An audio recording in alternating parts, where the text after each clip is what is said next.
अब ये हमारे पास आउटडोर की पीसीबी है। अब आउटडोर में सबसे पहले हम कुछ कंपोनेंट की टेस्टिंग कोल्ड करेंगे।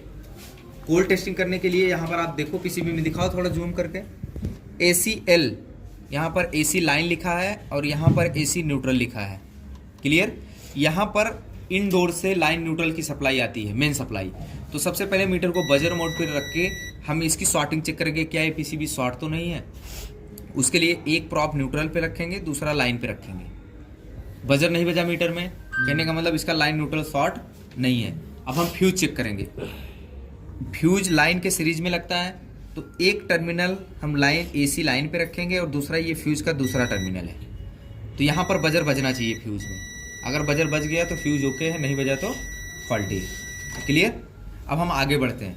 आगे ये कॉइल का सिंबल है, इसकी कॉइल के आउटपुट पे भी हम शॉर्टिंग चेक कर लेंगे।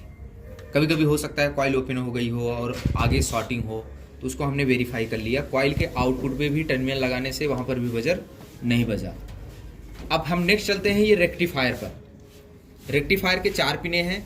इसके जो सेंटर वाली 2 पिने हैं इस पे न्यूट्रल आता है, इस पे लाइन आता है, मेन सप्लाई।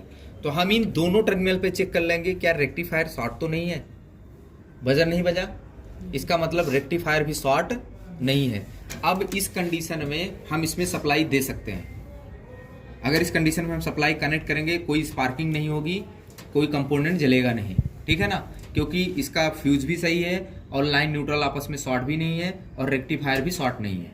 ओके, अब इसमें सप्लाई हमने इन कर दिया है। यहाँ पर मैं आपको चेक करके दिखा देता हूँ। मीटर को AC रेंज पे सेट करो, AC रेंज पे मीटर को सेट कर लो। अब वोल्टेज रेंज पे करो उसको और AC सेट कर दो।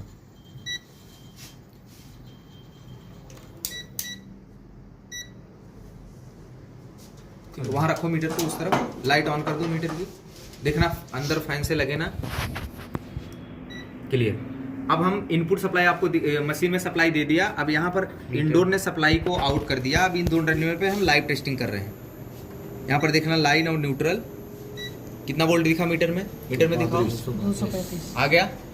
कहने का मतलब इंडोर में जो रिले लगा है वो सप्लाई को आउट कर दिया और यहाँ तक सप्लाई पहुँच गई, तभी ये लाइट ऑन हुई है। अब हम यहाँ भी चेक कर लेंगे कॉइल के आउटपुट पर, देखना आ गया। क्लियर?